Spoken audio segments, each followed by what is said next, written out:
MSN football ടോക്സിലേക്ക് ഏവർക്കും സ്വാഗതം.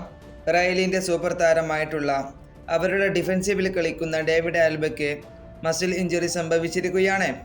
അതും വലത് കാലിനാണ് താരത്തിന് ഇപ്പോൾ മസിൽ ഇഞ്ചുറി സംഭവിച്ചിരിക്കുന്നത്. ഇനി ഏകദേശം താരത്തെ പുറത്തിരിക്കുന്നത് ഒരാഴ്ചത്തോളം ആയിരിക്കും. 7-10 ദിവസത്തേക്ക് ഇനി ഈ താരത്തെ കളിയിലേക്ക് പ്രവേശിപ്പിക്കില്ല. അതുകൊണ്ട് തന്നെ ഈ താരത്തിന് ഈ വരാനിരിക്കുന്ന ചാമ്പ്യൻസ് ലീഗിലെ റിയൽ മാഡ്രിഡ് വേഴ്സസ് യുവൻറ്റസ്, അതുപോലെ തന്നെ റിയൽ മാഡ്രിഡ് വേഴ്സസ് ബാഴ്സലോണ മത്സരം, ഈ മത്സരം താരത്തിന് നഷ്ടമാകും. ഇത് റയലിൻ്റെ ആരാധകരെ വളരെ നിരാശപ്പെടുത്തുന്ന ഒരു കാര്യം തന്നെയാണ്.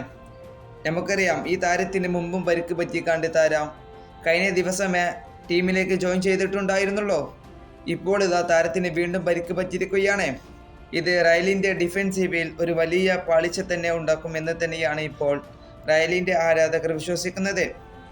അതുപോലെ തന്നെ റയൽ മാഡ്രിഡ് ഈ സീസണിൽ സാബി അലോൻസോയുടെ കീഴിൽ 9 മത്സരമാണ് ഇതുവരെ കളിച്ചിട്ടുള്ളത്. ഇതിൽ നിന്നും അവർ 24 പോയിന്റ് നേടിയെടുത്തിട്ടുണ്ട്. അതുപോലെ തന്നെ അവർക്ക് 8 വിജയവും 1 തോൽവിയുമാണ്.